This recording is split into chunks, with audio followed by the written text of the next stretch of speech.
Okay, so we're looking to solve the equation by graphing. We'll use our graphing calculator, which is here. Okay, so what we want to do is we're going to press Control, add page, add a graph page.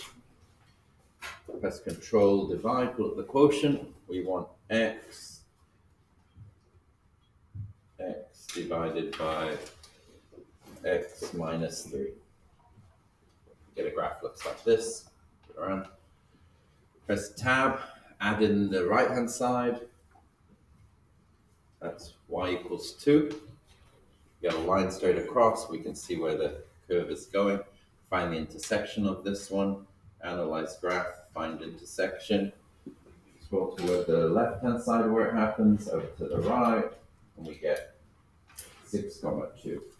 So the y value is 2, or this expression is 2 when x equals 6. So this implies x equals 6.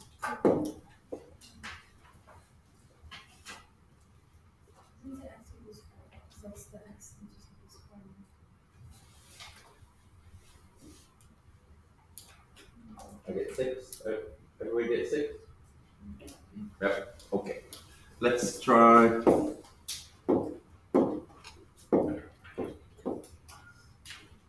Let's try this equation. We're going to solve this one algebraically. What we need to do for this solution is we're going to start off by factoring the denominators, at least.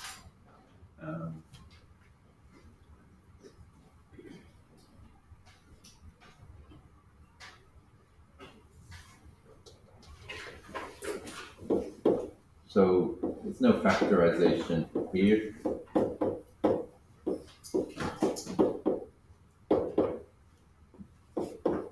Seventeen's a prime number, so there's no factorization there.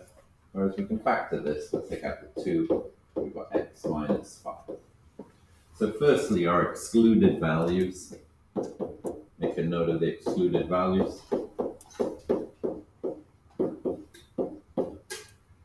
X is equal to 5.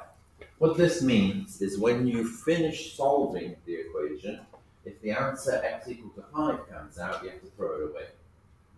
So when you're solving rational equations, identify your excluded values at the beginning. If you do something algebraically along the way that produces one of the excluded values as your solution, you throw that solution away because it can't be, it's not possible, it's not in the domain. So next up, what we want to do is we want to get rid of all the denominators. So the easiest thing to get rid of the denominators is to multiply through by them. So we've got 2 factors in the denominators that are common. We have x minus 5 in both of them, and then we have a 2 in this one. So if we were to take this equation, we've got 3x plus 7 over x minus 5. We've got 5x plus 7 over 2x minus 5. I'm going to multiply both sides of the equation by the expression 2 bracket x minus 5, like this. 2 bracket x minus 5, both sides.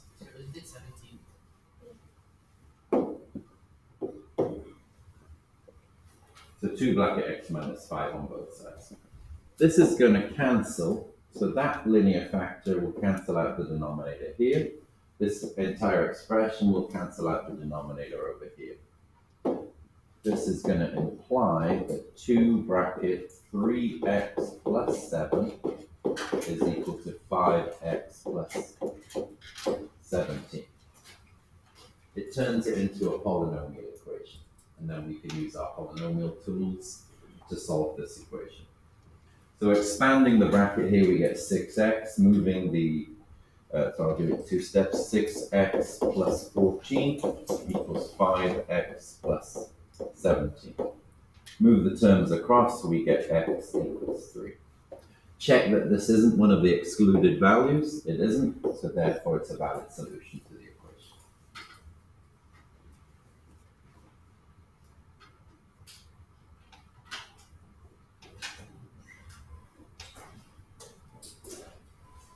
obviously not hard enough. There's no questions this time. So I have to come up with harder ones. That seems fairly straightforward. And nice. So what the only solution we got was 5. The only solution we got was 1. Then the equation has no solutions. Quite possible. Quite possible. Yeah.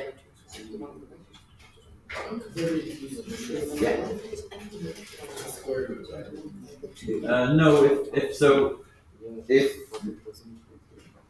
this one was quite easy because the x minus 5 cancelled everywhere. If it hadn't cancelled, it would produce a quadratic, and that would lead to 2 solutions, or more, depending. Have a go at this one now. I'll pause the video for a few minutes.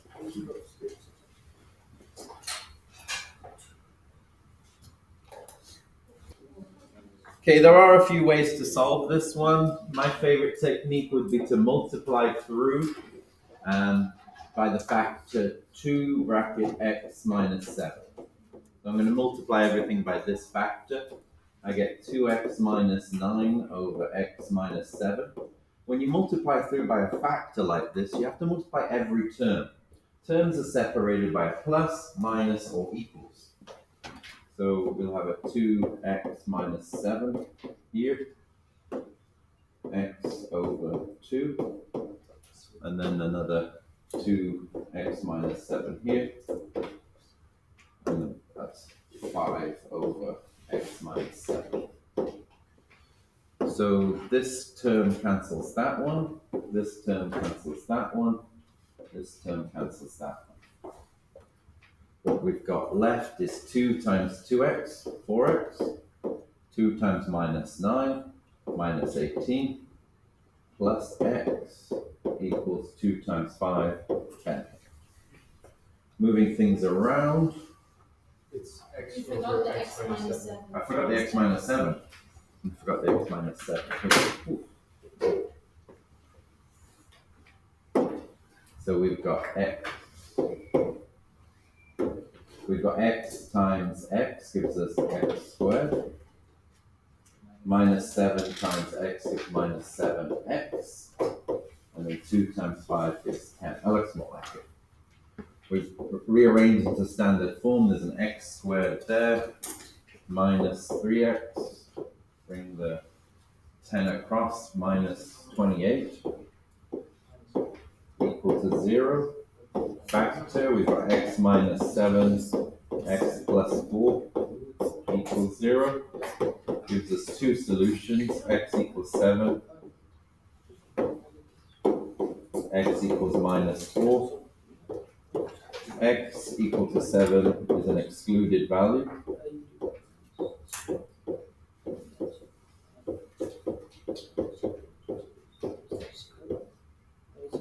Therefore, x only equals negative 4.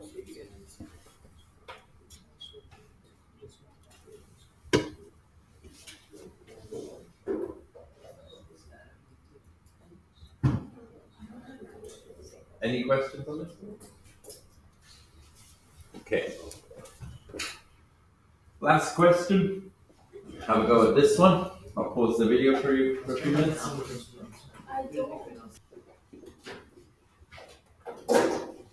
Okay, so let's have a look. So we have that the average speed is 3 miles per hour. This is how she paddles, and it's going to take her a total of 6 hours, and the distance is 5 miles. So just to make sure we understand, we're there in the river, and the current is moving in this direction. This is the current, C. So if she's going at a speed of 3 miles per hour, her speed up is going to be 3 minus C. And her speed down is going to be 3 plus C. So if she's paddling away like this at 3 miles per hour, when you're going into the current is pushing you backwards. So you'll be reducing her average speed by whatever the current speed is, however many miles per hour. So if she's traveling up against the current, we would assume, I think we would assume that the current is going downstream. This is normal. It says stream.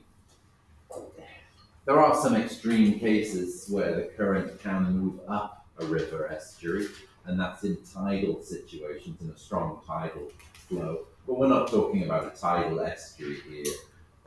That's most likely we're just talking, it says stream, so streams don't usually flow into a tidal estuary, they flow into a river, and a river flows into an estuary. So maybe from the semantics of the situation, we can assume it's not some extreme situation.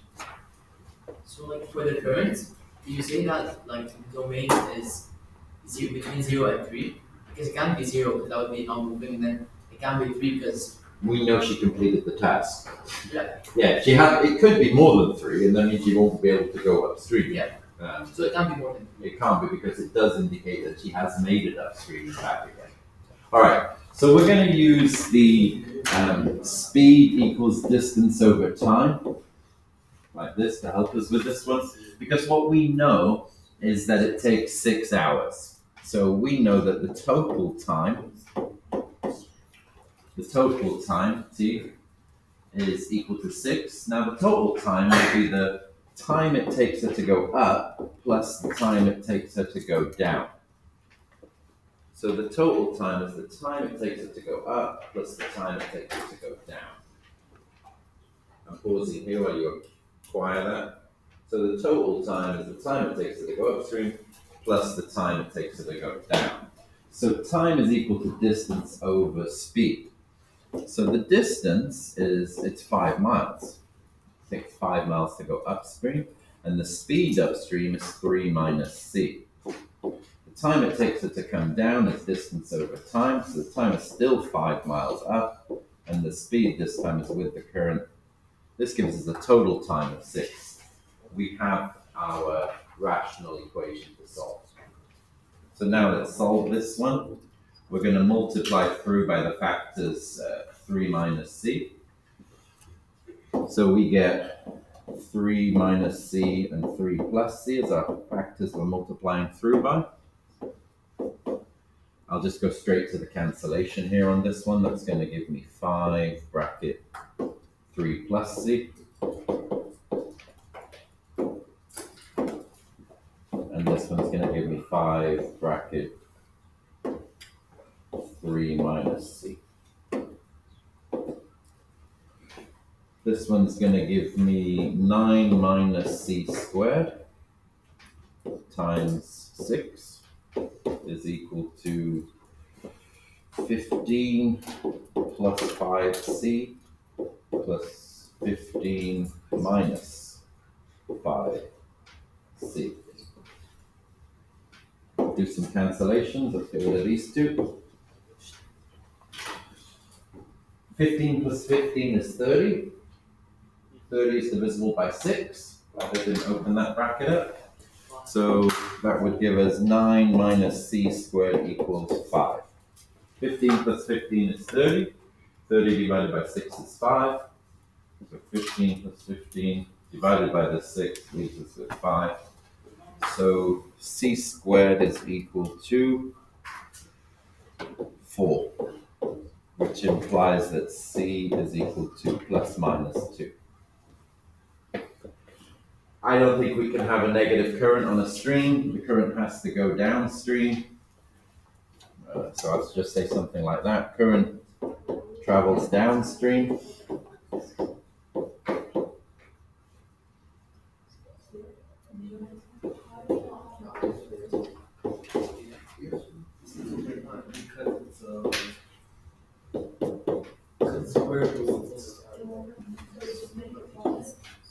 Just reread the question again at the end once you've solved it to make sure you have solved what you're meaning to solve.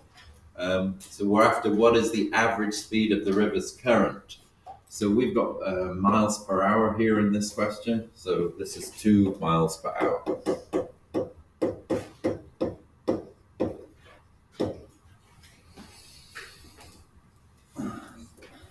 So it took her 5 hours to go upstream and 1 hour to come downstream. I would have got up and walked. We could have dragged it, come back downstream again. All right, that's it for today. It's 5 hours and 1 hour again. It's plus minus 3. Plus 2 is minus 2. So I can see the times here. This is a time upstream equation. So 5 over 3 minus 2, 5 over 1. This is a time downstream equation. So 3 plus 2, 5 divided by 3 plus 2.